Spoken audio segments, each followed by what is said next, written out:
to Rapid Reviews Radio Podcast, episode 215. That's 215.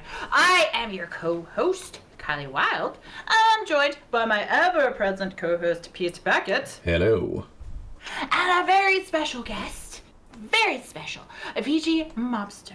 What's going on? What's going on? Yeah. Stick around, folks, for this because you are going to enjoy it. Your ears shall be, I was going to say tickled. Tickle's not a good sensation. Massaged? Your ears are going to go to a spa day. But, yes, every week I like to start by asking, if we have a guest, and we do, how our guest week has been and what have they been playing this week, if they've got to play anything. Oh, yeah. What's going on, everybody? Thank you for having me. VG Mobster here. I've had a good week this week. We're getting ready. I have 2 kids, so we're getting ready for Halloween. They love that holiday. So we're all, our block goes like really hard for Halloween. Like everybody gets into it and stuff. So we're kind of getting prepared for that. So yeah, it's always a fun time. And then in terms of games I've been playing, last month, like I had so many great, like my most anticipated games for like the whole year all came out last month. Oh, wow. So I was kind of like, so I was kind of finishing them. So I finished Astrobot on PS5. Yeah. That was amazing. I'm a big Super Mario Odyssey fan, so this like totally nailed it for me. It was really good, just like the Sony version. So that was really cool. They have so many, especially if you're like a Sony, if you've had like their older consoles, like I started with PS2 on there. Oh, yeah. I mean, so many great like Easter eggs and stuff. So it was really fun. Yeah. And the game's super solid. It looks great on PS5. It takes advantage of the controller. It's just built for the system. It's really, really good. I definitely felt like it was more of it was an upgrade over Astro's Playroom. It's a direct sequel to it. But it was like, give me more of Astro's Playroom because it was great, and that is exactly what they did, and I absolutely loved every minute they of it. Totally nailed it. Yeah, they totally nailed like making it a full game, which is like exactly what they were out to do. So nailed that. Yeah, so many good deep cuts on those references as well. I really enjoyed quite a lot of them, especially going back as far as the PS1. Exactly. Super fun for that. And then I played my most anticipated indie game of the year, the Plucky Squire, which I've been waiting for many years to play this game. And man, I played it. Actually, we were talking about in the pre-show. I played it on the Steam Deck OLED. It looked incredible. The things popped out, like the gameplay was so varied. There were so many like surprises because I only really watched like 1 or 2 trailers. I tried to like go in kind of blind with it. Yeah. And man, it was so good. Totally worth. It was like in the US it was $30. So totally worth it. 100%. Really love that game. And then the game I just finished this week was Echoes of Wisdom for Zelda. And I really enjoyed it. I liked how one of my favorite things from Tears of the Kingdom was how you were able to solve puzzles in so many different ways, because that was my one pet peeve of like older Zelda games is like, this was the one way to do it. And if you didn't do it like that, you weren't finishing it. Here, it's so funny. Like you see, there's so many different people playing it and they're like, oh, wow, they solved that totally different than I did. It's like super interesting. So I really like that mechanic, like the echoes mechanic, and how throughout the game it just builds and builds and builds and then gives you like a lot of, it's weird, it's like kind of like a 2D-esque, more like a 2D Zelda game, but it just felt like more immersive because you had so many more options. So that was really cool. So yeah, those were like my 3 most anticipated games of the year, and they all came out in like a month. Nice. So I know. So but they were all really good. I recommend all of them. Honestly, they were all really, really good. Yeah, I've been hearing good things about Plucky Squire, so I might have to pick it up before year's end and try and get that through before it is. The year. If you have like any sort of kid in you, like any sort of like, you know what I mean? Like, man, when you were a kid first playing video games and you thought this is what it would be, this is what it is. Yeah. Awesome. I love that. Yeah, definitely on the list to try and play, for sure. Definitely. So Pete, what about you? How's your week? And also, what have you been playing? Oh, the week's been good. It's just been leading up to next week's complete chaos. So, we'll get to, that's something I have to deal with next week. But anyway. So, I do have to interrupt you, Pete. Sorry. Which is not anything new. But for our lovely, lovely listeners at home, what you can't see is that Pete has become a pirate. Yeah, there's a reason behind that. I just can't be bothered to shave at the moment. You need to come see it at twitch.tv/Rabbit Reviews, and you see Pete with his goatee, and he's all piratey. Yeah, nice. It's not a look I'm going to continue with, I'll tell you that. I think you wear it well. I do. Yeah, but it looks good to me, man. Thanks, but there's a certain person in the room next door who's not particularly fond of it, so that might be the reason behind it. Got it. Yeah, so week's been great, yeah. So in terms of games played, I've got a few things I need to clear up from the previous few weeks. So finally got around to finishing Ghost of Tsushima. 20 hours in, got to complete it. I'm not doing any of sort of the side stuff. I just beeline straight through for the story. So my closing thoughts on it is that game is absolutely excellent. Like, the combat is so fluid, so incredible. The story is a little bit predictable at times. Like it's serviceable, let's say, but if you're very much like in tune with samurai movies of like the old like, it's something you can get a real kick out of. Like, it's a tale of revenge. It's very, very typical for a samurai picture. But did you play it on PS5? I did. Yeah, the director's cut version is excellent. Like, load times are just incredible. Like, you literally go from menu to game within seconds. It's really nice and fluid. So, I really enjoyed the combat. It's why I kept going back to it, and I think towards the last 10 hours, I just couldn't put the controller down. I just wanted to finish it, and just not in a bad way. I really enjoyed my experience of it. It's a very solid game, and I kind of wish I'd have played it earlier, but so many things on your plate, you just can't get through. Yeah. So, you got to it.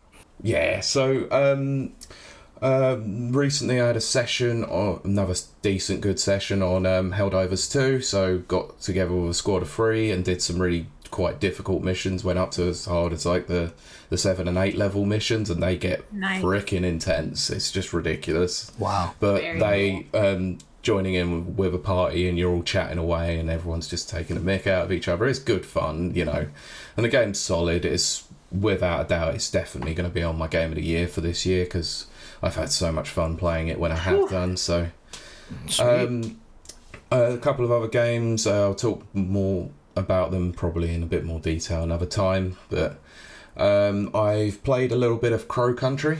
Did you? The PS1 styled survival horror game. I've not played very much of it, let's say, but I really like it so far. Like, I love the atmosphere and the ambience of it. I'm not sure the combat is that good in it, but it's serviceable. But I think a lot of what the qualities of the game is in its atmosphere and its puzzle design and stuff like that. And I think that's probably where it, some of the developers themselves, their experience is probably more in a puzzle aspect. So I think that's probably where their strengths play into it. I could see that. Yeah, I mean it's fun. I'm going to play more of it because we need to play more of it for sure. But we'll get to that in a future episode anyway. So, anyway, there is one main game that I've been playing, and this has been on my plate since I stopped playing Ghost of Tsushima. And it's been a game that I have owned since the beginning of the year, and I've needed to play it for Game of the Year. Right. And my God, is it going to make Game of the Year? I'm just giving that away right now. I picked this up on, I think it was Tuesday this week, and so far I've put 15 hours into it. And that is Like a Dragon, Infinite Wealth. Holy I shouldn't have been surprised. I thought you were going to say Prince of Persia. I did. No, I'm wanting to play Prince of Persia, but you need to. Yeah, Infinite Wealth is, so those who don't know, it's one in the series of the Yakuza series, or Like a Dragon as it's now called, like all across the world. This is a follow-up to Yakuza Like a Dragon, or Like a Dragon 7, where it follows the adventures of Ichiban Kasuga and his misadventures in Honolulu, Hawaii, where nice. And like I said, I've played 15 hours of it, and I'm not giving any story beats away from it, but my god, is it one hell of an improvement over Like a Dragon 7.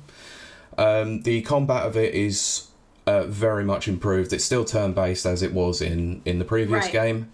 Well, I say the previous game. The previous game was the man who erased his name, which was more of an action brawler, but it's turn-based RPG. Not my usual forte, but what they've done with the combat system is an absolute solid improvement, because they've done some things in there that I never thought that they would probably do. So So the improvement is that you've got like a proximity area that you can move around. They put a circle around you and you can move around it.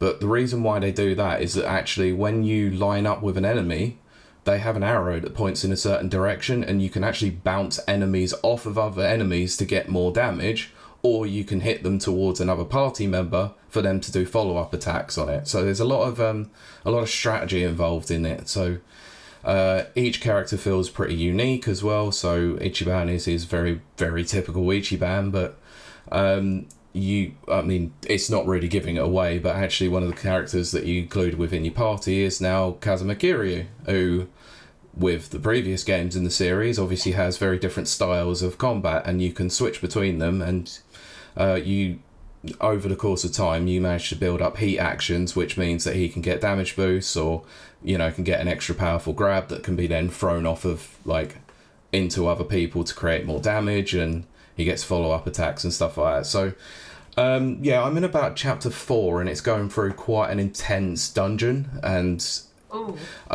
one of the massive improvements that they've done with the game is actually before you go into one of those huge areas, it tells you a level requirement and an armor requirement, which is actually really, really helpful. So I got up to the area, and it was like, well, your requirement is level 13 and 2-star armor, and I'm like, oh, most of my party's on level 12 or 11. I better go and grind for a little bit, because it was probably one of the biggest... That's so good. I like that. It was one of the biggest concerns that I had over Like a Dragon 7, because you would often not go into a dungeon area and you would be so under level, but it wouldn't even tell you, and it was like, oh, well, maybe now I've been soft locked into an area because I can't get past it. So they've done some real good quality of life improvements over the game.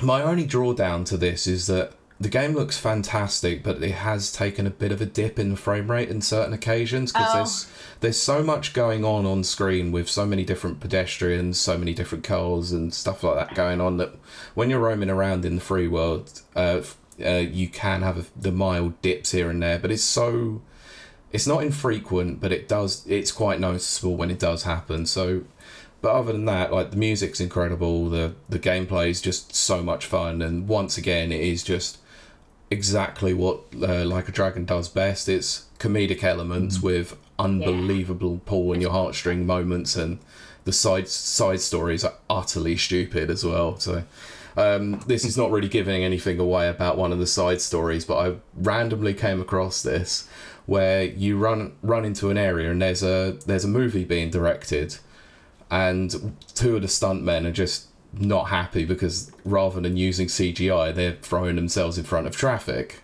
So Ichiban now has to go and run across a series of traffic, through traffic, and you get 3 attempts at it whilst these explosions are going off, and you have to try and dodge traffic. It's just the most ludicrous thing that you've ever seen. That's very Saints Row, and I mean that in a good way. Oh yeah, it definitely felt like the old insurance fraud sort of like Saints Row feel, and there's fun stuff. There's other nods to other Sega properties as well. I won't give some of them away because some of them are deep cuts and some of them are really cool. So it's fantastic, and it's probably the most fun I've had in a game for quite a while. So highly recommend it. It's very cool. Such a great game. But that's not a surprise because I've been such a fan of the Like a Dragon series recently anyway, so... Yeah, Yakuza gets you hooked, man. They really do. They're very addicting. Yeah, it did it with me with Yakuza 7, and then The Man Who Erased His Name came out, and I just couldn't put the game down, even doing like loads of the Colosseum as well, so it's got its hooks in me, and now I've bought every single game. I want to go back and just play them all. Yeah. Zero's really good too. Yeah, I started playing Zero, and I'm planning on playing through the whole thing on Twitch, but I just haven't had the time over the last few months. So, Kylie, that's me done. So, what have you been playing, and how's your week been? Well, first I want to do a little hello, Flame. Good to see you. How are you? Hope you are well. Danker said Frogger when you're talking about. Yes, it's definitely Frogger. Yeah. Brent said, I finished my last spooky game for the month this week, Creepy Tale 2 and 3, as well as Apocalypsis, which sounds cool to me. I have also been playing the new Outbreak game that released Friday. Nice. Cool, I didn't know that. I need to look into that. And I played Inkluminati before it left Game Pass, which is good. I have not been back on my Xbox. I will. I promise I will, just not right now. And yes, Nana agrees. Yakuza has some similarities to Saints Row in tone. 100%. So, yeah. So this week has been a crazy week for me because I don't know. I have to fly over to England for some reason. Gee, I wonder why. Yeah. But I have to look up what my games were on Twitch, so bear with me. I played a bunch. Okay, first we did, Viscera Cleanup Detail, which I talk about a lot. Mike says, are we still talking about games we played this week? Sorry, I had to disappear for a bit. Yes, Mike, we're still on the games. But Viscera Cleanup Detail, I've talked about many times on the show. If you're a fan of Power Wash Simulator, House Flipper, those type of cleaning games, which I am. Viscera Cleanup Detail is like the original. It's the OG. It's what kicked everything off and started it all. You clean up after what I would say are homages to video games. Like, it's not really Halo, but you can see that they mean Halo, and like you clean up aliens and you clean up blood and Viscera, as in the name. Mm-hmm. And it's just like this whole cleaning thing. And that's true. Mike said, it's okay, Kylie, I had to fly over to England this week too. That's true. Mike is at MCM. He is, EGX. It's weird not having an EGX MCM or EGX show because we normally would, but not what it is now. No. So VG. So EGX is like a convention that we do over here. It's Comic-Con basically, but EGX is the video game section of it. It used to be its own thing, but now it's merged with Comic-Con. Got it. Yeah. But they have a Halloween map. So my chat and me, we cleaned that one, and then we did, Brent let us know that Power Wash Simulator also released free Halloween DLC. So we did that one on Saturday. Their DLCs are so fun in Power Wash Simulator. So They're really fun. I love the Final Fantasy one, just personally, because I love Final Fantasy. Especially Final Fantasy 7. So you got to clean Tifa's bar and just all of it. Yeah, no, I cannot fault their DLC at all. The free DLC. Cool. Or the paid for. Some of the paid ones are also very good. Yeah. Back to the Future, right? I think they did. That's pretty cool. Exactly. But I also did Crow Country. I don't remember if I talked. No, we haven't talked. Okay. I did Crow Country. Crow Country is beautiful. I can't fault it. The ambiance is there. It feels like I'm back, in the PS2 era, PS1, later PS1, early PS2 era. Ambiance is great. Two problems. I have ADHD. It's very hard for me to concentrate on anything that isn't happen. Like if it takes a long time, I get kind of bored. And this is the old style of shooting, where you had to aim.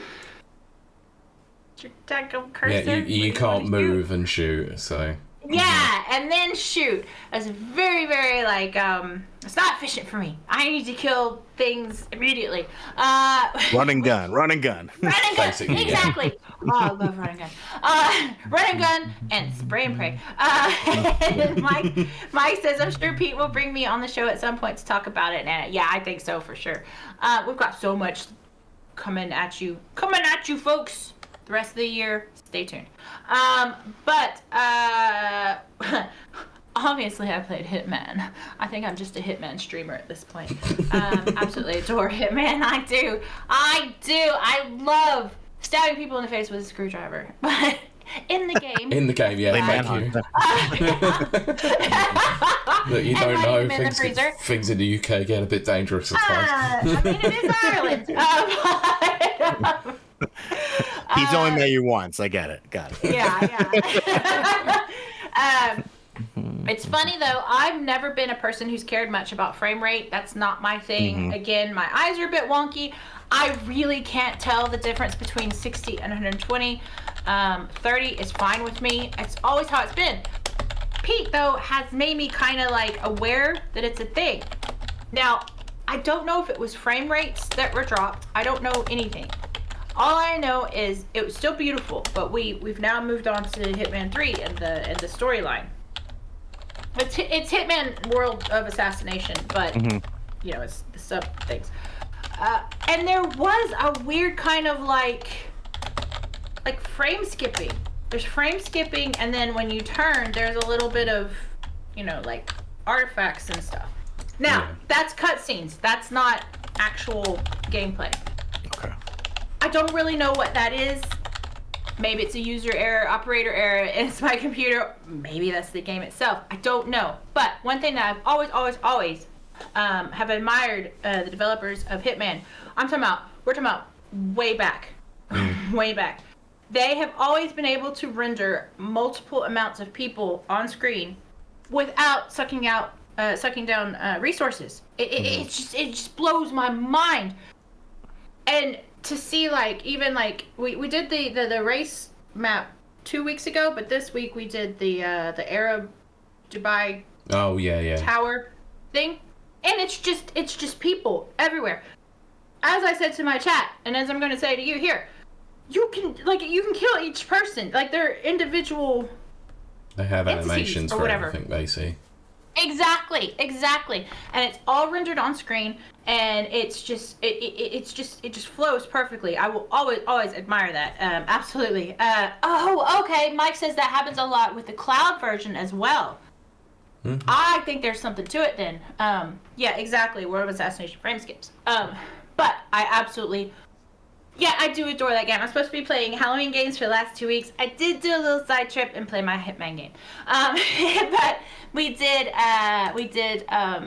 Resident Evil 3 remake. Nice. Nice. And it's always good. Like that's like, what can I say? You know, like if you haven't played it, go play it.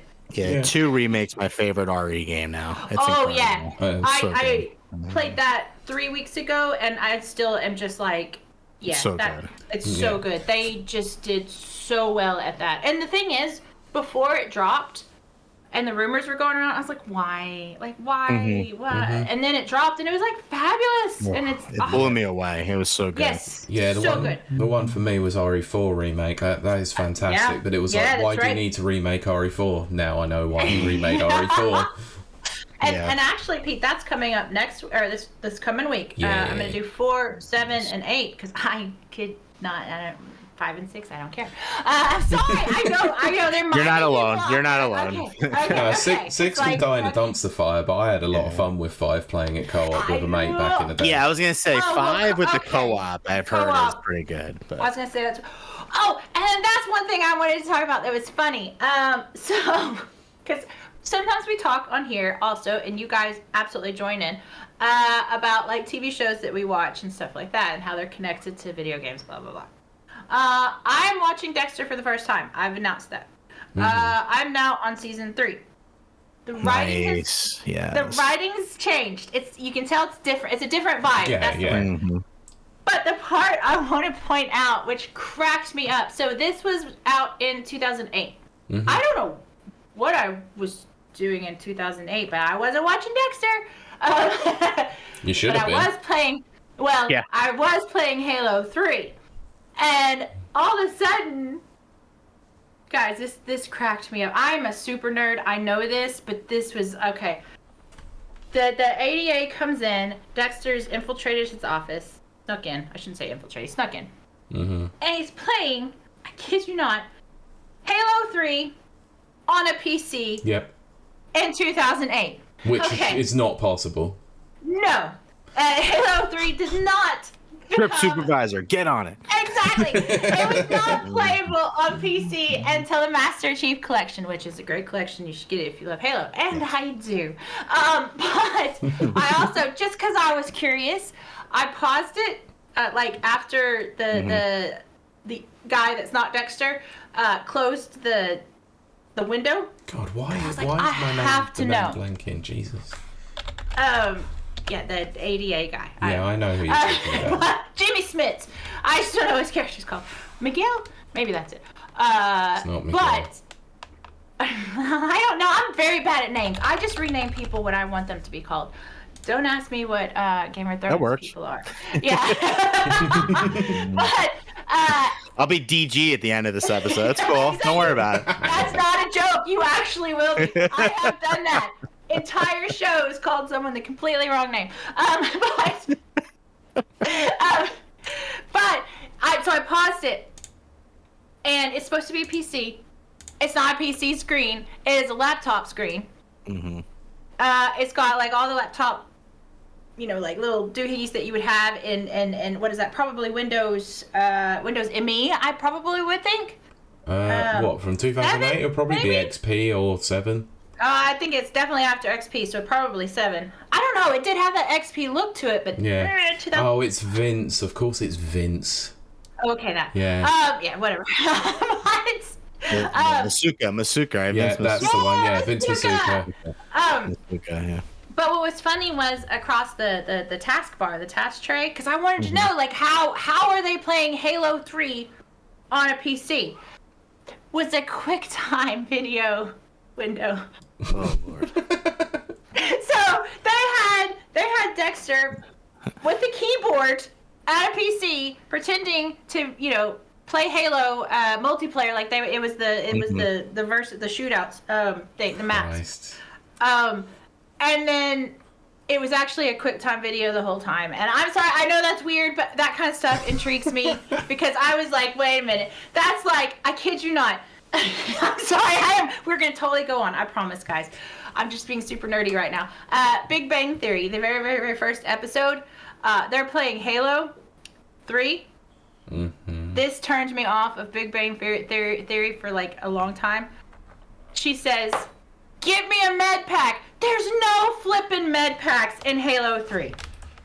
Halo 1, yes. That is correct. Not in Halo 3. And I was like, why? Why would you have a nerd TV show and not do your due diligence? Do better, writers. Yeah, the one for me was when he's playing Super Mario 64 on an emulator, and it's just like freaking ridiculous.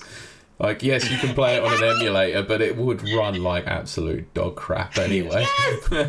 Oh my gosh. Denker says they superimpose footage to erase all mentions of brands. Yeah, like, the only way I knew it's Halo is because I absolutely adore Halo 3. So I was like, boom. I was like, that's an assault rifle. That's Halo 3. That's 2008. Anyway. So that's my boring stuff. Man, that's for our other show, and I will happily go into that. Actually, I'll do it on my stream. He says that's what turns you off and not the other strange stuff. Yes, there's plenty about Big Bang Theory that I have to say. Oh, plenty. But not on this show, because you know what this show is about. VG Mobster, that's who it's about today. Yeah. Good for bringing it back. That's right, I did. But, oh, yes, you see, okay, well, I just have to say this, because I do want to shout out this, and then, Pete, I'm going to toss it to you, who's going to toss it back to VG Mobster. But Brent actually sent me a link or whatever to the Actually show on YouTube, and he was like, I think you'll like this. It's like, nerdy things and, like, correcting nerdy things. Yes, check out Actually on YouTube. It's great if you like nerdy things. I'll be checking that out later. Pete, I'm tossing it back to you and our wonderful, fabulous guest. Amazing. So, as you can see and hear already, because he's spoken at length about his games, we've got VG Mobster joining us. So, I'm actually going to throw it to you, VG, just to introduce yourself properly and sort of explain what it is you're doing. Yeah, no problem. Thanks, guy. Man, you guys, that's so much energy. I love it. This is great. Waking me up. I love it.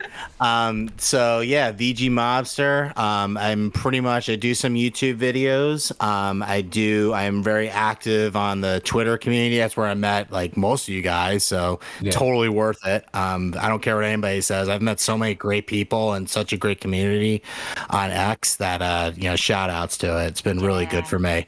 And then recently, it was funny when I first came on X, I saw these two guys and they were doing a Final Fantasy role play rap battle. Oh, nice. One person was Sephiroth, one person was Cloud. And I was like, yo, this is kind of cool. Because like when I was in college, I played in a funk band and we played around New York City and we had like trumpets and saxophones. And I was like the hip hop and regular vocals. It was really fun. Kind of like a Red Hot Chili Peppers kind of vibe. So I did that throughout college and it was so fun. And then I, dabbled in hip hop as well because, it's more something I can do, solo. But again, I put it down a little bit, just life, having kids and stuff. Yeah. And then I saw these guys like battling on YouTube like this. And they did a video and I was like, oh, this is really cool. So I actually connected with them and I was like, hey guys, this is really awesome. And then they found out that I also did music in the past. And obviously I love video games. And I was like, this is really cool, So I started doing like some guest features on some of their tracks with Master Sword Music. And I was like, you know what? Like I've been on their compilations. I've done like features on some of their other projects. And I was like, you know what? I think it's time for me. Like I just had so many ideas to do like a full length project. So I put together the VGLP. It started off as going to be an EP. So we originally started off like that, but I just had so many ideas. And, once I just got in that creative zone, it just like all those things kept coming and a lot of games that like I feel people don't get enough credit. I kind of like wanted to put on a pedestal and just make like, just collaborate producers and, put stuff that would, draw attention to the games, but also have really high production value. So even if you don't know the games, like you would still enjoy the music. And then if you're really into it, maybe you'll dig into the games and, get into those as well. So that's kind of like the idea of the project. And I've done hip hop stuff that's not really centered on games, but I was like, that'd be a cool theme to do like a whole album based on games. So that was pretty much what I did. And then, man, just so much support in the community for it. So thank you guys. Thank like Mike. Thank like a lot of other streamers like Geeky Nate and OJ at Player Essence and stuff. They're all really like supporting me in the project, and so it's been really cool just to kind of get back in the saddle again, and then also link up with the community. So it's been a win-win. Awesome. So so November 7th it drops. So just kind of working on getting everything ready for that. Of course, yeah. So did you have an idea in mind like what games you wanted to actually write songs about, or was it just sort of like just as it came, you just wrote it down and that was it? It just started flowing out of you? Yeah, I had a couple of games that I wanted to do just because I felt like they were underappreciated and I wanted to kind of do songs on it. But a lot of the songs were actually just based on the production. I had my Master Sword Music co-buddies. They did a couple beats for me. That they just had in the crates, as we call it, and I just really like connected with them. And then once I heard it, it just like a game just came to me. And then I was like, how can I do this in a inventive and creative way, but still kind of stay true to the source material? So that's pretty much like, I guess, how it happened. Like I just started writing and I was like, oh, this just feels like when I hear this song, I could feel it like would have been in this game. Yeah. So I'm just going to write a song based on that. Yeah. That's pretty much what I did. So when I was listening to the album earlier, the Streets of Rage one definitely felt like something that it probably should have been within a game, because it has been known that certain people have obviously done remixes of their tracks from there. Gametals or Johnny Atma, he's done like metal versions of like some Streets of Rage songs, and even Yuzo Koshiro has actually said that they've envisioned it being that sort of way before as well. So have you actually had anyone from the industry, like composers or anything, like come back to you and say, this is amazing, like we'd love to discuss collaborations, or have you tried to put it out to them? I mean, I haven't done the actual direct composers at this point. I've just kind of been reaching out to like game streamers and content creators to like listen to it, like people who would appreciate the games. But once it goes live on like streaming and people, like, it's very easy to access, I'll probably do that as well and be like, hey, I just want you to know, like, I did this song. Like, I'd love to just hear your thoughts on it. What do you think? Absolutely. Yeah, that's definitely the way to go. We've had actual like composers on here, and they're very, very like accessible people. They're very like that's cool. Down to earth. Yeah, no, absolutely. It's just like respect in the whole industry. It's really, really great, and I think there's a lot out there that would be like just like flattered in a way. I guess that's the right word I'm looking for. To think that, my vibe has inspired you to create this thing. I just love that. Yeah, like I'm totally into that, and I think that's especially for me, like Streets of Rage 2 is literally like one of my favorite soundtracks of all time. Yeah. So if it's even like, as long as it does it justice, like that's all I'm like happy about, I see your background straight away. I was like, yep, Streets of Rage, that's me all over as well. See, because like even when we very first started, like Pete mentions 5 years ago, which is insane, people. Back, man. Congrats. Pete, yeah, it's crazy. But Pete would either put together playlists or just point me in the right direction, and he would share like his Spotify list, with me. And Pete is one of many people out there who listen to not just video game soundtracks, but people that are inspired by video game soundtracks, and there is a giant audience out there. And some stuff I would have never known if Pete hadn't said, check this out. I never thought like Streets of Rage. That's not something I would go like, I'll go listen to that, But then once I heard it, I was like, oh, right. And then of course your stuff is like it's flows perfectly, as they say. So I think that there is a huge audience out there, and they are about to have their ears massaged. Awesome. Hey, I respect. See, that's what I'm saying. Like, I think that was like one of the main things I wanted to do with the project. It's like, I wanted, again, like, I know you guys and other people like who listen to the stuff, like, just because they, they're in my circle, or they like me as a person or whatever.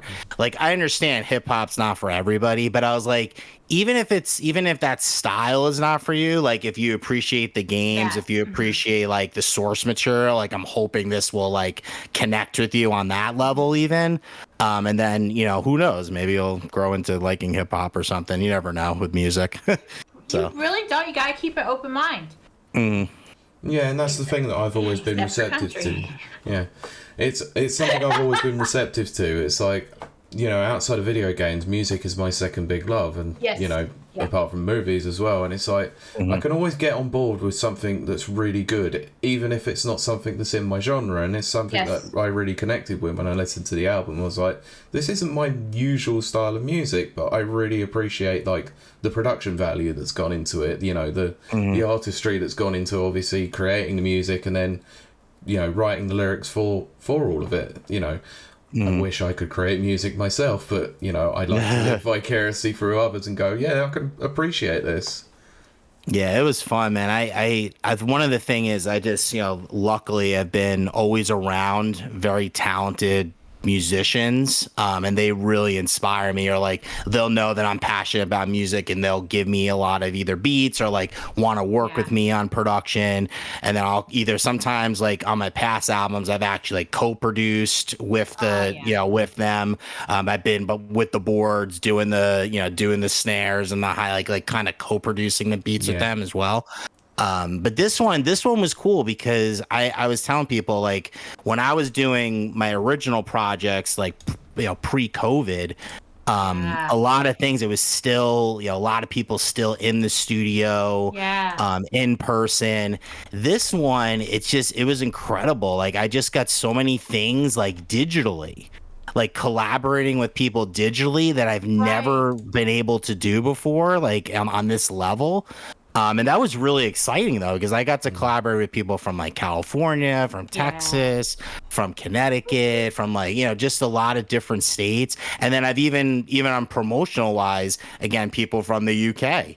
I would have never even, been able to connect with them back in the day to review and stuff. And it's been like, I feel that's been a really rewarding experience too, just to kind of connect with people from all different areas. And it's been really cool.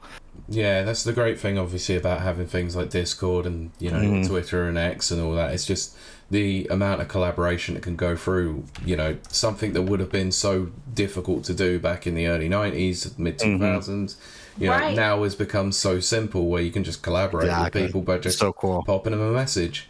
So I actually wanted to talk about the production of the album itself. Like, so on your side of things, would you do it in like, would you go and rent out a studio space, or was it done in like a home studio?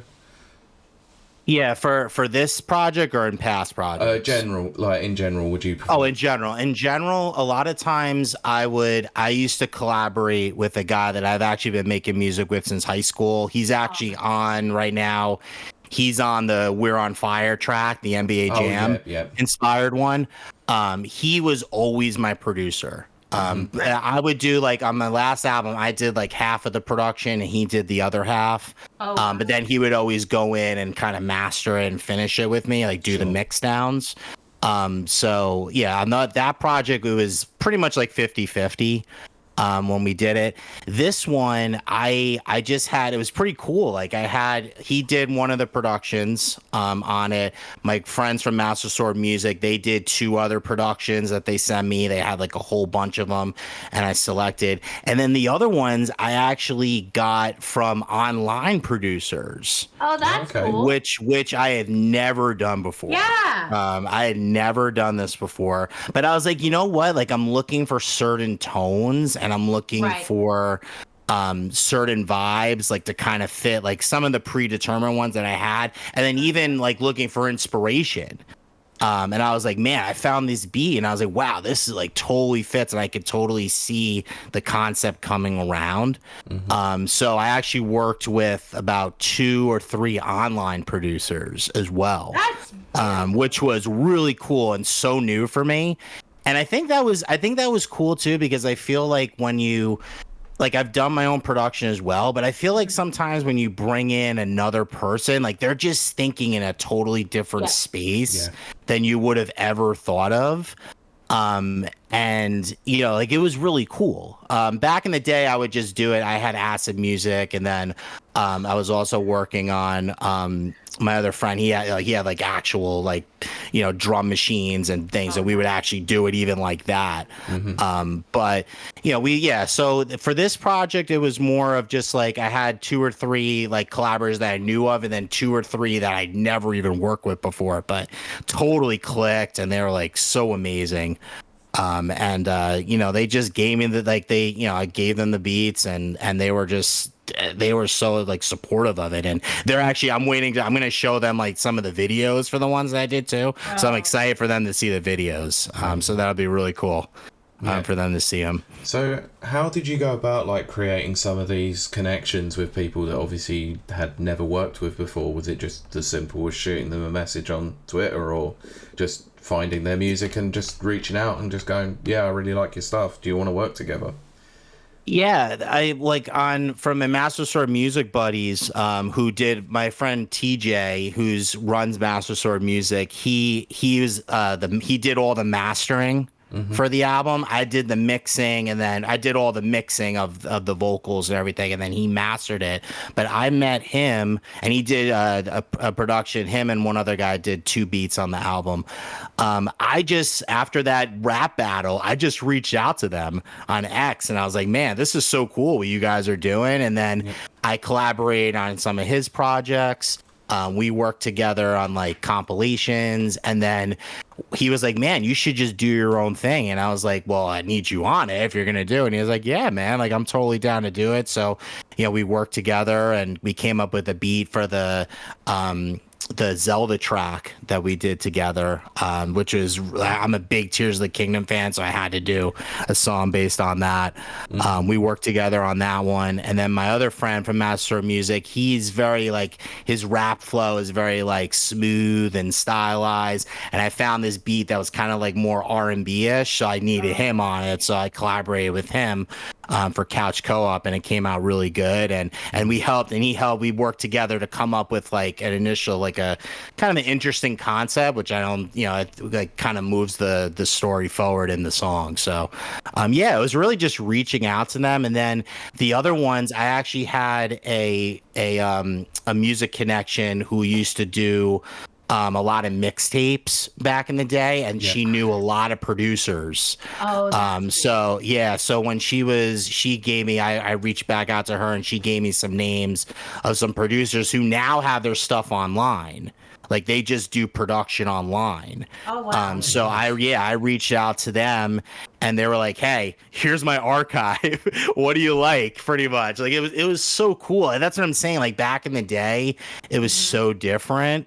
Like with that, but it was so fun with this project, because then I'm like, oh man, I got like 60 to choose from here, and like which one do I feel like connects with like an IP that I want to bring to life. And then I work with them together. So then bringing it like all together, and then finding the people who are doing guest verses also kind of through X and, other connections, friend of a friend, and just kind of brought it together like that. So it was really like a digital collaboration, which was really exciting for me, to be honest. Awesome. I love that. I mean, it's funny. When I was in high school, art, we were in sociology, and he asked, is the world getting bigger or smaller? Now, to me, with the digital age and everything like that, it's getting bigger, is how I saw it. Now, he goes, no, that means it's getting smaller, because your connections, you can connect directly to people, like on X or whatever. But see, for me, that means that you're actually getting bigger, because your pool of people are more and increasing. And I think that this is an absolutely perfect example that you can reach out to anyone now and collaborate. It's incredible, man. It's really blown my mind. And the thing is how supportive too, and like how it's really awesome, and it just makes you want to pay it forward as well. So it's really cool. Exactly. 100%. Exactly that. Very cool. For those who obviously don't really know about music production and all that, do you want to talk through like the general sort of like how you go about like mastering an album, or like how the whole process sort of comes together, basically? Yeah, so I mean, for me, it's like my process. Particularly, I usually start off with the music, just like actually creating the beat. Whether it's through, like software, like I used to use Acid, but, depending, whatever software you want to use, to kind of create the actual production, like mixing and drum. And it's so cool now. You have certain snares or certain drum kit styles that you want to do. Like you can just nail it. Like you want Wu-Tang, in the basement recording with a crappy mic, to get that snare sound. Yeah. There you go. You got it. It's like tape deck, basically. Exactly. Yeah. It's incredible what you can do. You can pretty much do anything and beyond with the production process, which is really cool. And then what I'll do, just I'll get the whole beat ready. I'll mix the actual production of the beat. And then once I have the beat all laid out and produced and where I want it to be, And then I'll write the lyrics usually. I'll start with the hook. Obviously, it's the most, people would go from there. And then after the hook, I'll see like how the song goes. Sometimes it's, and especially in hip hop, I feel like that's another reason I love hip hop too. I feel like the medium itself just like kind of is so open to collaboration. So it's really fun. Like, especially on the Streets of Rage track, like I did the first verse myself and I was like, you know what? I need like different colors. I need different voices, like to really, especially since the game, if you guys know, the game is like a multiplayer co-op kind of game. So I was like, I need that synergy. I need that vibe in the track. There's 3 characters to choose from in the first game. There's 4 in the second and the third. So it's going to be the case that you need a few extra people.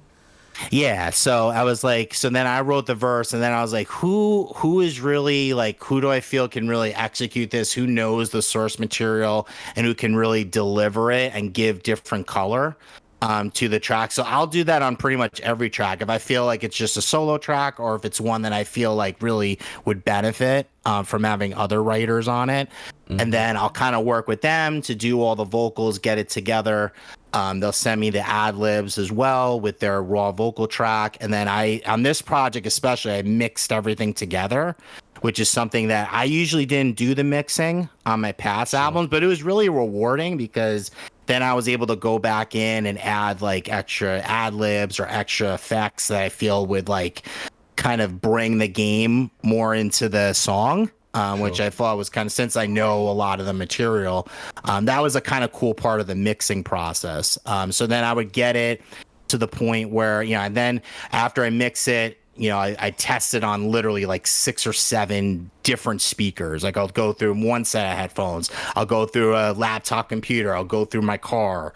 I'll go through all these different things and just kind of like take notes and kind of see about levels and what would kind of, what was like the happy medium between them, and then just kind of like adjust it, do that, get it all mixed up. And then from there, I would send it to TJ. TJ has mastering software with MasterSword Music. So he would go in, do kind of explain, like I'll send him the raw, like unmastered track that's like mix, but it's just missing those extra like bass or vocal clarity touches that the mastering will bring in. And then he'll send me the rough cut, like a pretty much rough cut of the masters. Most of the time, he's just so good at it. That I pretty much agree with it. Sometimes I would, make him go back and do like a couple, like 1 or 2 tweaks, but he's so good that, I just trusted him. And he kind of, since we've been working together on previous projects, he kind of knows like my style. He knows, how I like the mixes overall. So then he would, do that mastering. And then after it's mastered, you just get it ready for distribution. You just either, like with me, like again, I mean, I didn't do like my own like publishing at this point. But when you publish onto like DistroKid or something, you have like any of the beat producers, they'll have like some licensing agreements that I'll have to put in. And then I'll have like just like my basic, things that are covered through when you submit onto the streaming services. But no, I mean, again, this is more like a hobby project, so I'm not going to go like insane with it. Yeah. But again, I do it enough where I feel like they know it's my material. If somebody takes it, I know it's my material. So I can go from there. But yeah, that's pretty much like my process that I went through. But yeah, it's and then after that's done, then you start the videos, which is really fun too. That's like a whole nother thing. But I did it. So for this one, I'm gonna have 4 music videos for it. So that'll be really fun. That's fun. So which songs is it that have got music videos out at the moment, and which ones are you planning to do in the future?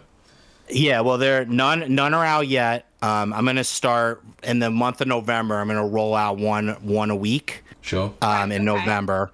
So the first one's gonna be "Rev It Up." That's the lead single. That's kind of like preaches is on like driving and racing and arcade games like that. Cool. And then Streets of Rage, like we were just talking about. I had to do one because I feel like it just that beat and the production just screams it. So I had to do like a raw, gritty one like that. we're doing the third one is going to be controllers, smash buttons, which pretty much goes through all different game controllers through the years, which is really cool. Yeah, which is really cool. And then there's one surprise one that's going to drop, which I'm really excited about. Okay, and I don't want it to be like a surprise stealth drop. That'd be cool. Yeah, so that'd be cool. Yeah. Yeah, you could do a world premiere here. That's mad. It's that's what I'm saying too. It's been really fun also just to kind of get back in the bag of video as well. And that's another thing that was so collaborative. Like, send me your green screen stuff and let's do this, So super cool, like really fun. Yeah. So did you, was you doing all the music, like the direction for the music videos yourself, or did you have like a specific director to like go through the types of shots that you wanted to have, or is that just something this one for this project? I just did it myself pretty much. The guys sent me they pretty much sent me like green screen footage, and we kind of talked through what the general concept of the video was, and then from there I just pretty much made it. They were like, go ahead, do what you want. So I feel like I've tried to make some of the things very creative. And try to take different approaches with them, and a lot of cool, since it's a music video, a lot of like quick takes, cool B-roll cuts, little Easter egg, snippets in there and stuff, especially for the games. And I think people will appreciate it, especially the Streets of Rage one. We went all out for that. Well, I'm looking forward to seeing that one. I'm wondering how many references I can get out of that. Oh yeah, if I knew new rock stars right now, they'd probably have like a 3-hour video just on that video. So that'd be cool. So of this upcoming album that you're about to drop, is there any one particular track that is like your baby, the one that's like close to your heart, that you just kind of was like, this is for me? Type of thing. Yeah, I mean that's it's funny, like, I was gonna say. Oh no, yeah, no, it's funny because like on the past project that I did under the Allegory MCs moniker, those songs were like really personal. You know what I mean? Like I went into like those were more of like the themes were just more about like my personal life, like dealing with depression, breakups, etc. So like that was like those, you can tell like those were obviously like, personally. But this one, they were, a lot of them, like even just being able to like do songs about some of these IPs that like I really love, like just doing like being able to like be creative and kind of pay homage to like Zelda, which is a game that I've been playing since I was like IPs I've been playing games since I've been 6 years old. That was really cool. I'm just like, man, how can I like pay this like, pretty much these games, like so many times when I would just felt like down and out, or like I just had like a bad day and I just needed to kind of like escape into Hyrule. So many times, like it did that. And so I feel like maybe that one probably, just because, it's like a Dragon Tears, that one, because it's just like, that IP means so much to me, and I've played pretty much like every game and just love like everything about that series. Like I'd probably say that one, I guess, if I had to pick all of them. But so many fun ones. Like when I did the NBA Jam song, I was thinking about when I was a kid playing NBA Jam with 4 players at the arcade, and then like, you know what I'm saying? Like just like, and then just brought back all these memories, like when I was a kid, just blowing all my allowance at the pizza place and the arcade, stuff like that. And that's why like it was so fun to do the project, because it brought back all those really good memories, playing games with my friends. And it's crazy, like one of the songs too that I did, it's called Thumbs Down. To me, this was a song like I had to do, because I feel like video games and violence, they always get mixed up, and there's really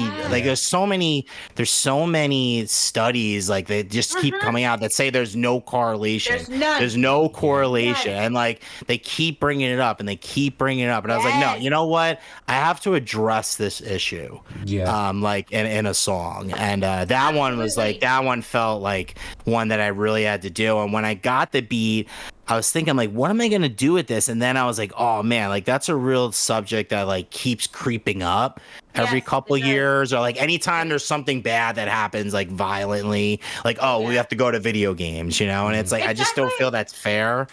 And I just had to get that one out. You know what I mean? So that one means a lot, too, just because that's been on my chest for such a long time. And I feel like saying it through song, maybe that'll connect with people who, you know, don't listen to the news, or, like, you know, don't care about YouTube videos about studies or something.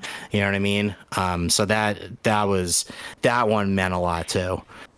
Yeah, I absolutely.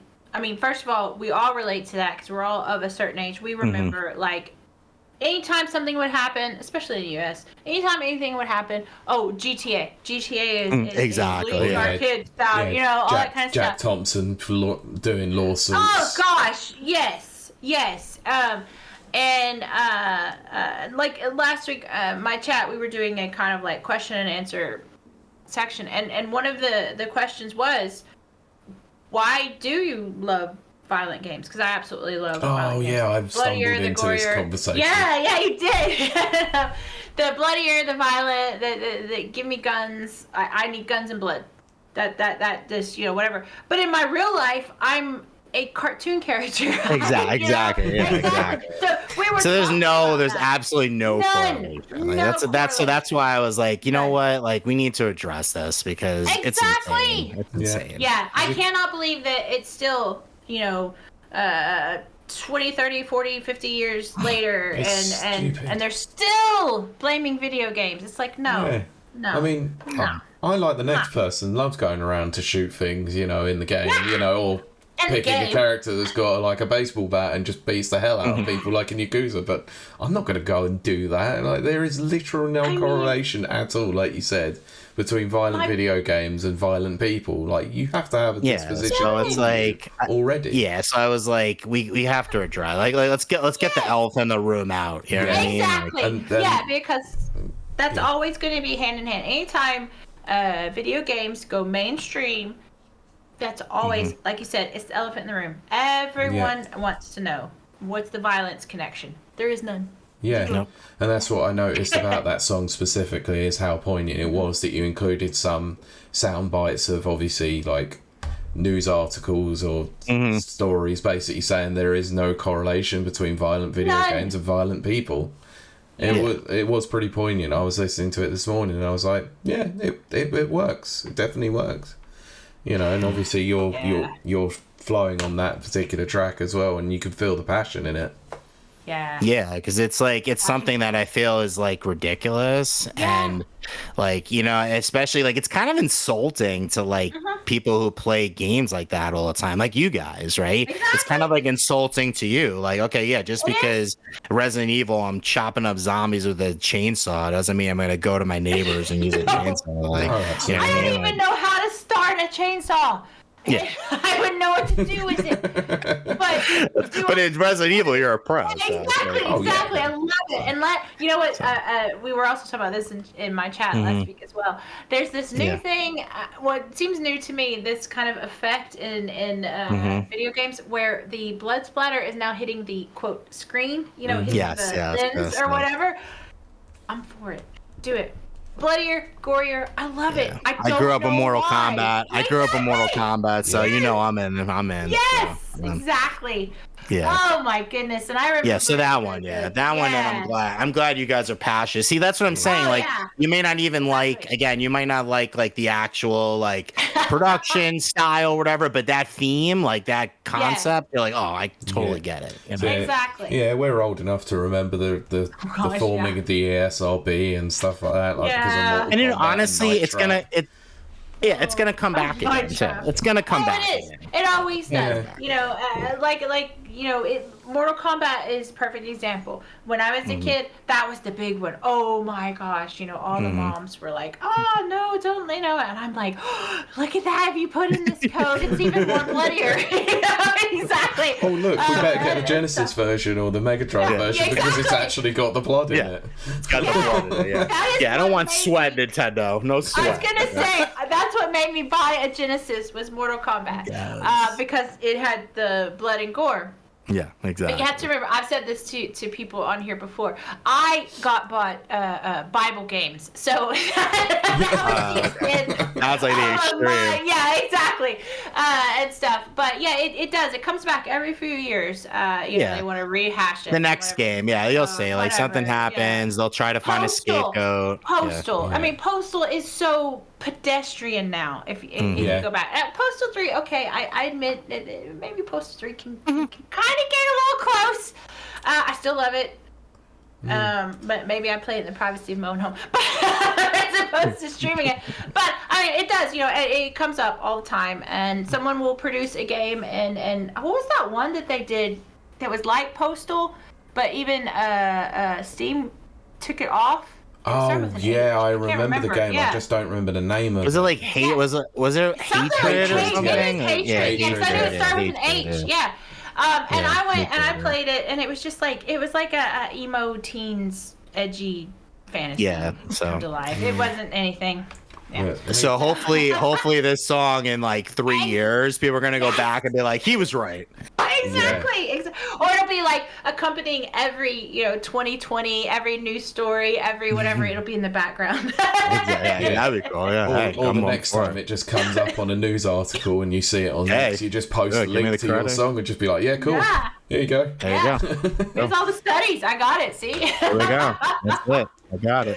And it's crazy. Like, and then like even in the chorus, like for that song, like it was, again, violence was the main theme, but like then they also say about, like academic regression and all these other things that they keep like, like depression leading to depression and all these like other things that are really like they have no basis. Like, and I don't know, it's just very weird to me. Very weird to me. In fact, I will say this, and I will say this publicly. If I stop playing video games, I am depressed. Yeah, there you go. That's your escape. Exactly. And and the other thing too, and the other thing that I really, and again, this song is another thing that I keep hearing all the time about video games, which is really annoying to me, is that people say, "Oh, video games is such a waste of time," but yet literally on my Facebook feed, "Oh man, I just binged like 6 seasons of this show and it was incredible."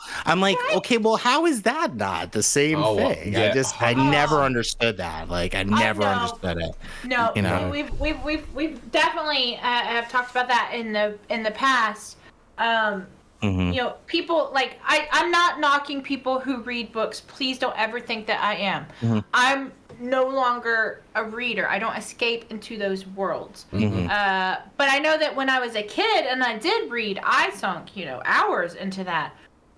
So now I do that in video games. So what? Like, nobody judges someone reading. In fact, people applaud someone who's read a book for 5 hours. They're like, intellectual, well done, yeah, and they have little like I think the Amazon. But then in a game, when you improve your puzzle solving skills, your hand-eye coordination, and also a lot of kids who have social issues. Yes. That's like the way that they start building social relationships. Yeah. Oh, definitely. So that's what I'm saying. Like, I feel like, it's just the way you look at it. Like, like half empty, half full. You know what I mean? Yeah.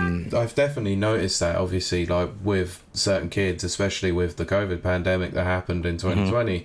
My nephew, like, grew up in that time, was a very young kid, like, and he didn't really have a lot of social skills at all. And then, he's come out of his shell a hell of a lot more, especially to the point where me and him are playing games together, and he's just formed a relationship with me as a result of it, and it's that's great. his way to build his way to start building relationships. So why would you take that away from him? Exactly. He literally runs up to me and goes, "Oh, look at what I'm doing in Minecraft." It might be like creator mode, but it doesn't matter. He's just doing this, and it's just so much fun. Like.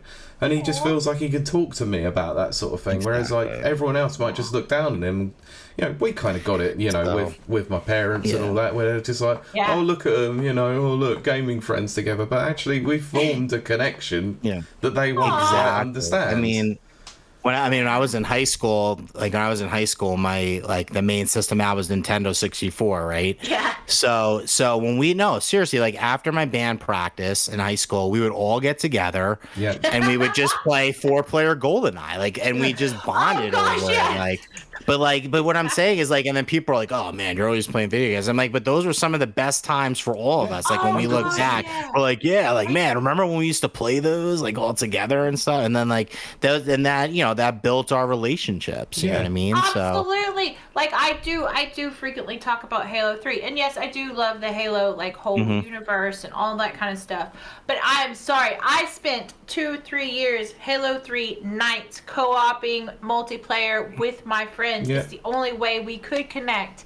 And I was my happiest memories are playing Halo 3. I love it. And so what's wrong with that? What's wrong with that? Exactly. My formative teenage years was sat on a sofa with my pals. Well, the PS2 playing time split as 2 co-op. There you go. Got so many years just enjoying that, and it's built me into who I am today. And I'm not a violent masochist, Right. Exactly. It's so I'm stupid. sorry. But playing Duke Nukem when I was 8 or whatever. Hail to the king, baby. Hell yes. And then I remember my mom walking in and seeing the the strippers and everything. And she was just oh, my brain didn't. I just was okay, naked ladies. I don't know. It didn't do anything. It wasn't bad. Or killing Nazis and Wolfenstein. Yeah. It's or actually making it to Hitler, Mecha Hitler, which was very rare at the time. All that kind of stuff. I think that I learned more. I don't know. I had more fun doing that. Exactly. So that's why, I just had to get that off my chest. Just those stereotypes and tropes about games that really make no sense to me. So of course, and that's the thing. That is something I will say. This, yes. We try not to concentrate too much on it, but there is a difference between female gamers and male gamers. There just is. We know this. We don't want to concentrate too hard on it. I will say this. A lot of female non-gamers will honestly say, oh, and this isn't a joke, oh, if he plays video games, swipe left, right? That's there above me. But whatever. And that's one thing I saw on X, Twitter, was this whole thing about, if he plays video games and he's over 30 or whatever, then he's, not gonna, he probably works at McDonald's or something like that. And I was like, why do we still have this kind of small-minded mentality when video games are so especially now post-COVID. Yes. Because now it's so funny, but then you see how funny it is that the narrative changed when we couldn't go anywhere or do anything. Oh, playing video games and connecting with people is fine, it's good. And then it was really weird. I was like, oh, this is interesting. Yeah, it's all right to do when you're playing Animal Crossing in 2020 and you can't leave your house. I know. Yeah. I've actually seen that happen twice. Obviously, in both Nintendo products. Switch, obviously, during COVID, off the charts. But actually, and this happened in the US, I do not know, Pete, if it happened over here in the UK, but the Wii, for some reason... God damn, The older people just were the Wii bowling and the Wii sports. It started showing up in, senior... housing. And the nursing homes, Nursing homes, that's the word. I couldn't think of it. And all that stuff. And suddenly, video games were oh, well, they can be good for exercise. They're good for socializing. They're really good, blah, blah, blah, blah, blah. So my future father-in-law, doesn't play games at all. But, he had a Wii and had a Wii Fit board and was doing that for exercise. So it captivated everybody. See, that's why. It's all right for people to go and, like you said, binge watch 14 seasons of the Kardashians or sit on their phone and play Candy Crush Saga for several hours a day. But we're not allowed to sit in front of a console and just have fun. What's the difference? Hobbies are hobbies. Just let people enjoy their hobbies. Exactly. So there you go. That's the message there. Yeah. VG Mobster is going to lead the way. He's going to provide the soundtrack for this new era of... There we go. Video games are life. So, I do want to ask about formats, obviously, in terms of the album itself. So, you did say that it's going out on the streaming services, but is there going to be something a little bit physical for those who like to collect something or have something to play? Yes, I'm gonna do a limited run of signed CD copies. Yes, especially I think a couple 100, 150, something like that. Just like a nice limited run. With signed, and I'm gonna make a really cool insert graphic, so anybody who gets is gonna have a really nice homage to video games in the inside art, because that's another thing. Like you were saying, like me, I'm a big gamer, and gamers, especially OG gamers, we were always physical. You know what I mean? Like I still love my boxes. I still love, I still love my collector's editions and stuff like that. So I feel like people that get like the signed copy, like first of all, it's signed, that's cool, and then second of all, it's like you have something tangible in your hand. But then I want inside of the cover art, I want to do a nice homage and special surprise and tributes to games on the inside. So anybody that gets the physical, one of those physical copies will get that. So it'll be really cool, because I don't know about you guys, but I remember when I was a kid getting games when you come home, or even music, like even CDs or whatever, like when you're in the car and you're like you were reading the manual because you were like so excited just to like get back and play it. Yeah. You know what I mean? So kind of keeping that vibe with it. Look, I do miss those days, because you get games nowadays and they don't have instruction manuals, Even the digital, they don't even do digital anymore, which is crazy to me. Like weird. I'm like, just give me digital. That's why Rowan we will hopefully have. I interviewed him on my channel, my YouTube channel. Oh, nice. That's excellent. Yes. Yeah. He's incredible. He's such a cool dude, and he's amazing. Yeah, we like. And I had to do it because I'm like, dude, you're filling a need, because like a lot of games, especially on Switch, and people like, because Switch is still a lot of physical gamers there, like we appreciate that stuff, because when we grew up, they all had it, and obviously I'm, for my full-time job, I'm a graphic designer, so like just seeing more artwork, like something tangible, something like you felt like exclusive, like, oh man, this is like, like back in the day I used to read like the EGM magazines and stuff like that, like just getting like that artwork getting you excited and more hype for the game. Like they missed that, we missed that now. Yeah, so. All those months that you would get like a print magazine where you get like something physical with it, like a poster or something. It was just like, or a demo disc or something like cool that. Artwork to it. It was amazing. And Rowan definitely fills that sort of niche, doesn't he? Yeah. So that's really cool. Shout out to Rowan. I was gonna say, and that proves that there is a niche there. Like, VG Mobster doing like a CD, a physical CD or whatever, which we have actually had the physical versus digital discussion. MP is a die-hard physical as shown by the fact, still PS4. Oh yeah, exactly. It's like if I can get the physical, like if it's an option between the two, and it's not like, and if it's like even if it's like, I'd say, if the digital's not less than like 70% less or something, like I'm going with the physical. You know what I mean? Like, so I'd rather have something to hold in my hands. Me too. Me too. You want something tangible. That's why like my daughters, like my one is she's turning 13 this year, and I told her, I was like, her last physical media is probably going to be this resurgence of vinyl. Yeah. Oh, yeah. Like after that, like it's probably not going to be. So I always support. I'm like, you know what? You may not even have this opportunity to get physicals anymore. So like, I support it. You know what I mean? Oh, definitely. That is like one probably the big physical that I collect, because I now I do collect retro console. I every freaking retro console, and of course they're games as well. Yeah. Nice. But vinyl, I am I mean, anything physical, like, because I feel like, again, like, what are you gonna go under the Christmas tree and give you a QR code? It's weird. It doesn't feel right to me. It doesn't feel right. Yeah, I'm like, no, I'm kind of like ripping you off with that. Yeah, I mean, there's bands that I listen to that I still buy the CD for, because I want to own them. Just support. I have a collection, and I just want to maintain that collection. So I just got the signed Coldplay. The moon music. It's signed by the whole band. Nice. So very cool. Yeah. So I still support.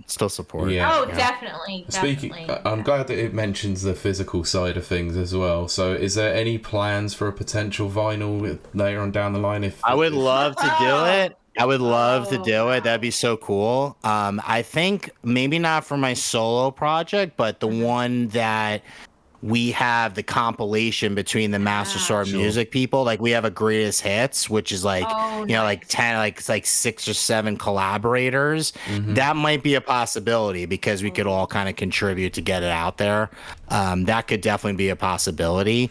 But for me, I was like, again, especially with my gaming background, I was like, I have to do some sort of physical release for mine because just to have it out there, And people, I love it, man. So many people, I didn't even mention it, and people are like, oh, I need like a signed copy. Like, people even saying that. So I was like, oh, okay, man, hey, let's do it, Oh, that's great. So it was fun, yeah. Very cool. And I'm going to bring up something old school. There's been a massive resurgence in other formats of different media, and rap and hip hop seems to be one that has built on the underground of a particular format.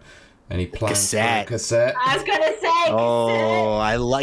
It's funny. I went on CD Baby, and they actually do cassette runs now. Really? On CD Baby, yeah, you can do cassette runs. Yeah, I've been seeing a huge resurgence of cassette recently. Especially me. I grew up in the boroughs, like the suburbs of New York, and it was funny. Like I used to go to the DJ store. There was a DJ store, and they would sell not even the official albums, they would sell me the mixtapes. We would buy mixtapes before the official albums came out. To just kind of like, oh man, this is like an exclusive here that's going to be on the album. It drops in like 3 months or 4 months or whatever. And like Pete's saying, like that was a huge part of hip hop culture. Like the mixtape scene is huge. Just to kind of like, and they would have like freestyles on there. They would have like unreleased versions or like DJ blends or like just to kind of like keep your name and top of mind before the album comes out. So that would be really cool because I used to have them. I used to have the DJ Clue and Funkmaster Flex. I used to have them. Yeah, it was a huge thing over here, like especially with the UK hip hop scene, like that. A lot of underground artists around the London area would all just drop their mixtapes like on tape and just literally just go and distribute them on the side of a corner or just go into a local record shop and just go, can you do something with these, basically? And so many grime artists or the UK hip hop artists got their start by doing that. Skepta, Wilde, all that lot all got the sort of start by doing that. Yeah, hip hop has an awesome like grassroots movement. It's really a whole culture, so that's part of the culture, you know what I mean? Like it's really cool. So I would love to do that. Even if it's like just a couple, if I could make that work, that would be really cool just to have it. But I'm definitely committed to the CDs, 100%. Definitely Committed. So. But I would love it. But if I had the opportunity, yes, I would love to do that just because it's so cool. Yeah, of course. It's funny. Again, bring this back to TV shows. Dorky TV shows. I was watching an interview with the Vampire season 2. Yeah, I'm a dork. We all are. Yeah. But the whole interview is done in 1973. Yeah. So it's done on cassette. And I had actually forgotten, like, it shows him picking up a cassette that's only 30 minutes recording time. Totally forgot about that, first of all. And then having to open the plastic around it and then just automatically, obviously not 1973, more like 1993 or 95. But, being like instantly, whoosh, like having to like open the plastic off of a cassette tape and the way it smelled. And then when you opened it, and you take it out, that was such a like, it was so exciting. It's silly, but opening CDs, opening tapes, opening vinyl, obviously. For cassettes, I was a big liner junkie. Like I would love, like it would be like the accordion notes, like the accordion notes. I love that. When I was a kid. Like And then especially like they would have like the lyrics to like maybe not the hip hop ones, but like punk rock ones or whatever. And they would have the lyrics and like it would be cool. And then in hip hop it'd be cool because you'd have like the production notes, so you would know again pre-internet like who produced this, like who collaborated on this, like you know, who mixed the album down and stuff like that. Exactly, kind of like those little like granular notes when you're a real big fan, you know. Yeah. Well, I mean. That's like, I mean, it's silly, but this is for our younger listeners out there.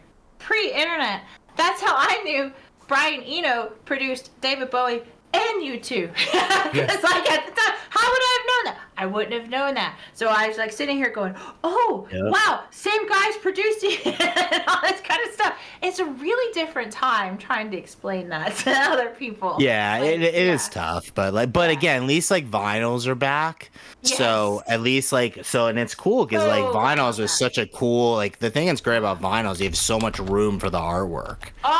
Which is really cool. And now they're doing like, and now it's so funny because my mom was like really into. She's like, oh, they brought vinyls back, and I was like, yeah. Now they have like colored ones. They have like all different variants and stuff. Looking. Yeah, they are. Really cool. I cannot remember who did it.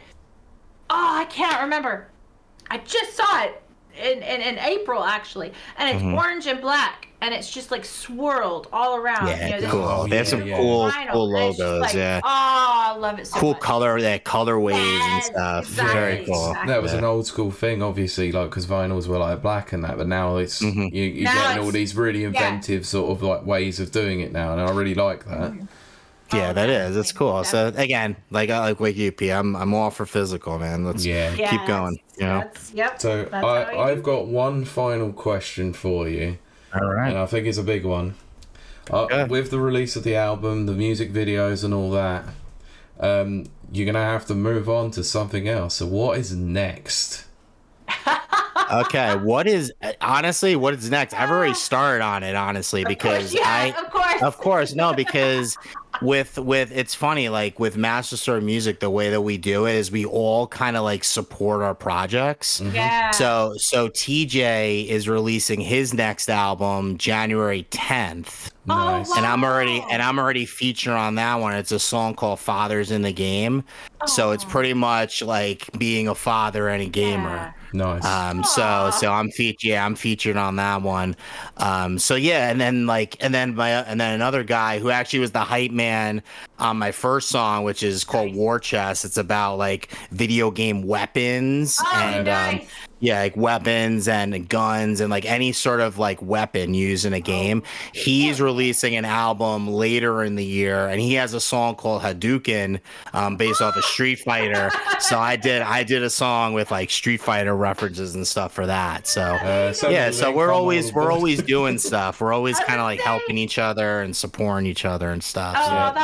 I love that. Absolutely Amazing. love that. Yeah, that's right up Pete's alley for sure. Yeah, that's Street Fighter is my way.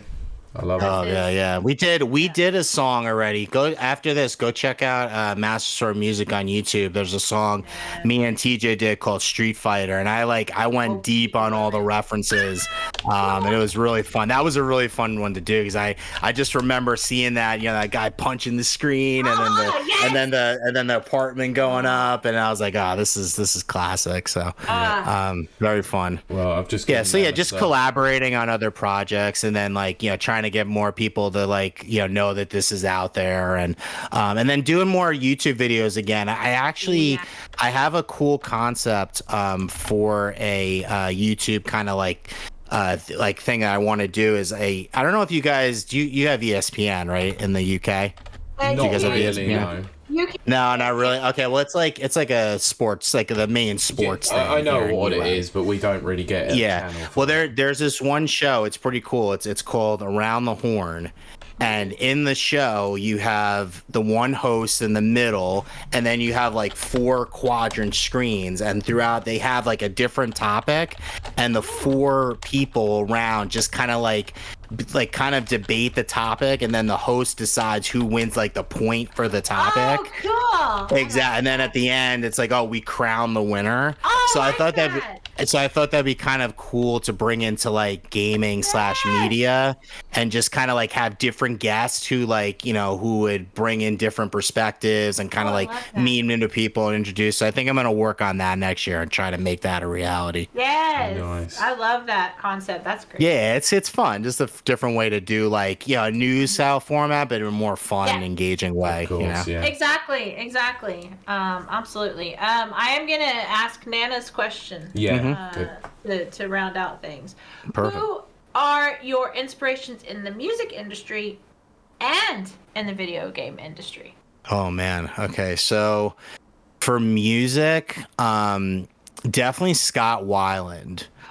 From Stone Temple Pilots. I actually met Scott Weiland at Virgin Megastore in New York City for their album release.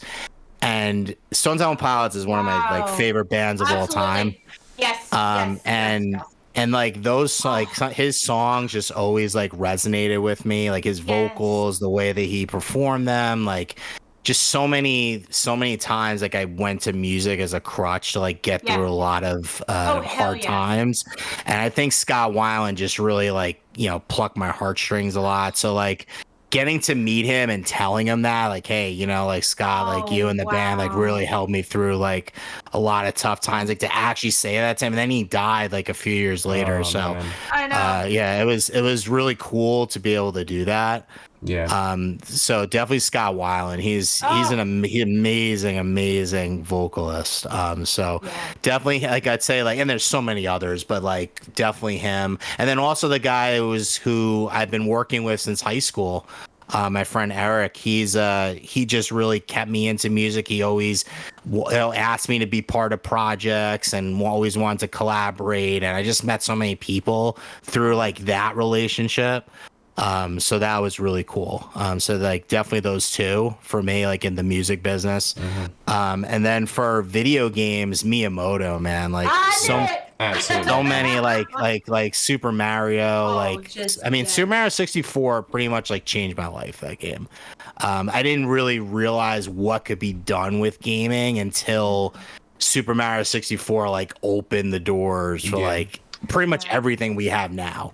Really, it's so hard to describe to people like see it now. They're like, oh yeah, this looks ugly, this is janky. But like when you first like going from Super Mario World to Super Mario 64 was like the biggest leap. I don't think it'll ever be done again, that big a leap. The way that it was. We literally went from 2D to 3D. And not that World is an incredible game, and I still love that game. But 64 but 64 just like opened your mind. It was like that, like eureka moment. Like, wow, this is the next. This is what's next. Yeah, and it was a sort of similar leap how Metal Gear Solid like opened up the door to be able to tell like an actual film level like. Story, making it like a story narrative and with like deeper mechanics and stuff like that. I feel like so like just all those characters like Zelda, and then like his influence on just Nintendo in general. Like a lot of the times, like when I would dip out of gaming, like Nintendo consoles would bring me back in. You know what I'm saying? Like when I'm like I'm kind of like getting out of this a little bit. Like in college, I was like I'm more interested in girls than gaming right now. But like, but then it just like, then the Wii came back and like there was so much excitement, so much innovation, so much like, oh, this is a new way of looking at it, and just like pull me back in. And then like, especially with Switch now, like with 2 kids, like, kind of like having like, just having like so much, like your time is so limited that like having that versatility to be able to continue gaming, like in the down times or like in my bed, or like if they're taking over the TV, can do that. Like just being able to get like some time in like that. Like I feel like Nintendo consoles, and I feel like he's like the heart of Nintendo. So definitely. You know what I mean? And then Star Fox, I'm a huge Star Fox fan. So like stuff like that. Like I would love to just like even just tell him that. Like I got to do with Scott Weiland, to just like tell him that, So I mean those would probably be my if I had to go off the top.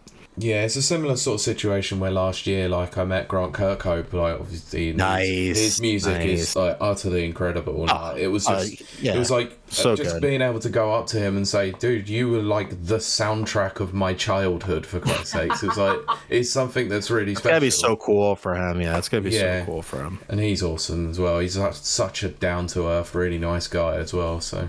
Nice. So it's always nice. That's awesome. Yeah, I met 2 years ago. I met Charles Martinet. That was really cool. Oh, nice. Yeah. Me and my daughter met him. We did the Let's Go. That was really cool.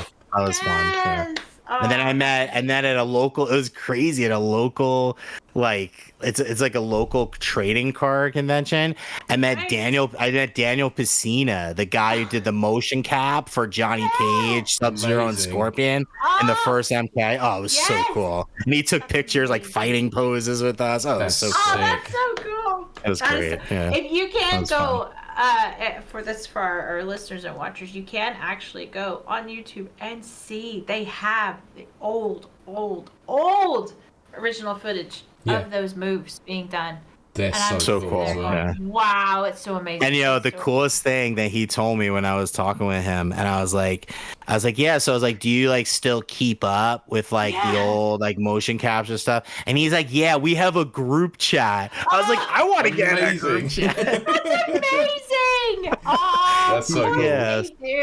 So that was really. He's like, yeah, we still have like an MK group chat. I'm like, that's incredible. I was like, so cool. That's so cool. That's that was cool. Amazing. Mm-hmm. Okay, I think we're gonna wind down the show portion, which we will still stick around for a few minutes afterwards to let Chad, if they're still there, ask us anything, or we'll just kind of chew the fat, kind of like we did on the pre-show. But this is the point of the show where I like to ask, especially our guest, VG Mobster, where we can find him, see him, follow him, stalk his ex Twitter. At VG for sure. At VG Mobster on X, and then youtube.com/VG Mobster. I have the official album trailer on there. I just posted it, so next week I'll like kind of announce it to everybody so they can check it out. It's got like a preview of some of the music videos and stuff like that. So I'll be announcing that more next week, and then really cool. On November, the album comes out November 7th. So on my X, I'll put the Spotify, the link, the pre-save link on there. And then on November 10th, we are going to do a listening party on YouTube and Twitch. So I'll have people who collaborate on the album, and we'll just kind of listen to the songs and same thing, like get chat and I'm going to do some fun giveaways on there. So it'll be cool. Just kind of like to kind of do that. So that'll be on TJ Master Sword Music, youtube.com/Master Sword Music.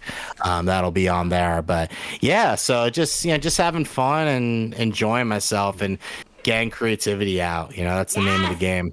So those who are those are in the live chat at the moment, I've posted the links to Master Sword Music and to the VG Mobster YouTube channel, so go and check those out. But then those who are listening, we'll add those into the description as well.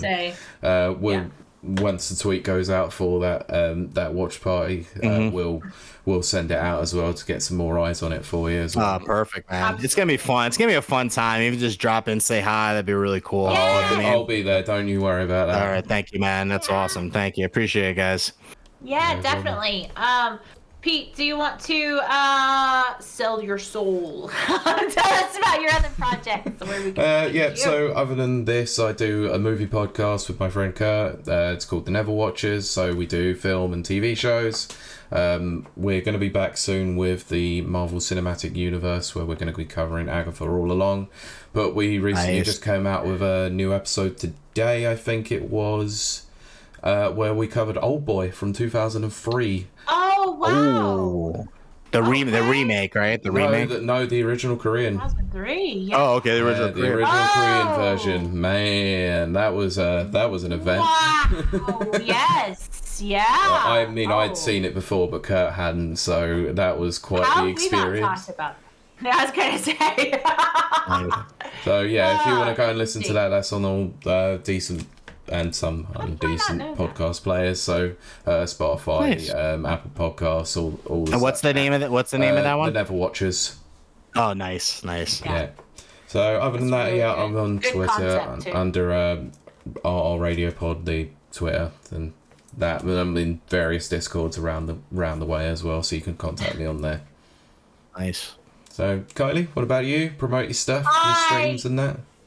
I am only found everywhere and nowhere. No, I'm kidding. So I do stream. I stream Mondays, Wednesdays, Fridays. Again, next week's going to be a little bit different. Scattered. I'm probably going to stream Monday, Tuesday, Wednesday, possibly Thursday, even though I'll be prepping myself for flying over to England. The time that you're flying, probably unlikely. Exactly. That's what I'm saying. But I will be streaming this week. I stream every Monday, Wednesday, Friday at 7 p.m. UK at twitch.tv twitch.tv/KILEY_WILDE. I don't drink over there, so you just get unfiltered.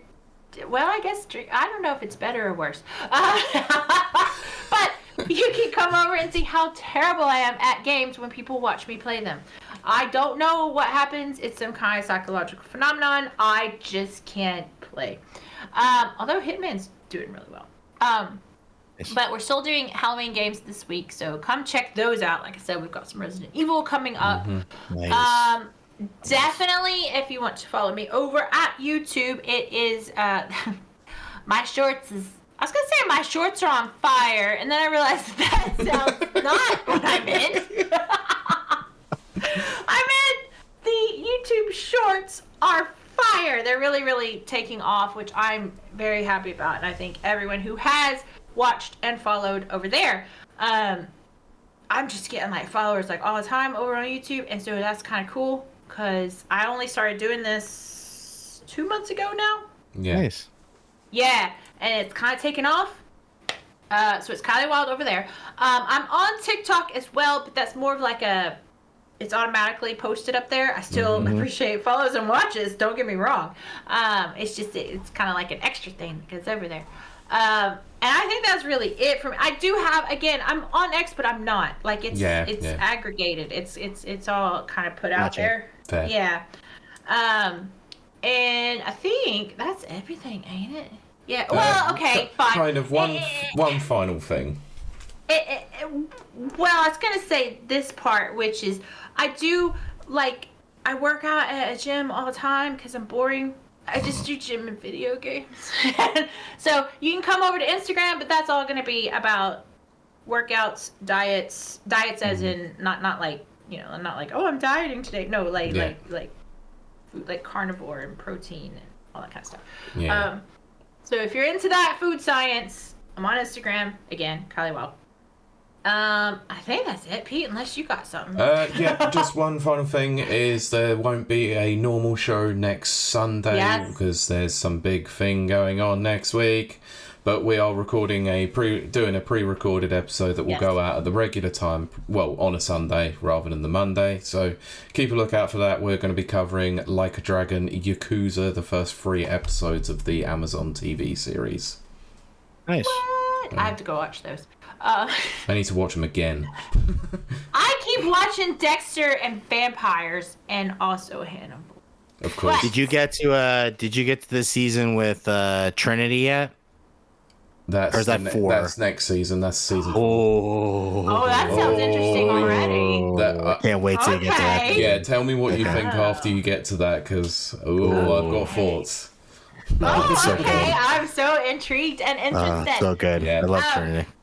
So we are going to wrap up this portion, but we'll stick around for your lovely thoughts and questions in chat over on twitch.tv/rapidreviews. So that just leaves me to say we will see you.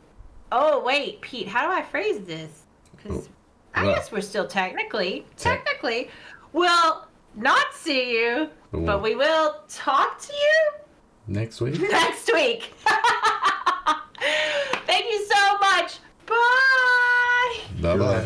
Thank you for listening to this episode of the Rapid Reviews Radio podcast. You can find the podcast on Anchor FM, Spotify, Apple Podcasts, and various other podcast platforms. You can also find the video version by searching Rapid Reviews on YouTube and watch the podcast recording live on Twitch at twitch.tv/rapidreviews at 7:30pm UK time every Sunday. Please make sure to follow the podcast on Twitter at RRRadiopod, and for all the latest reviews, visit www.rapidreviewsuk.com or on Twitter at RapidReviewsUK.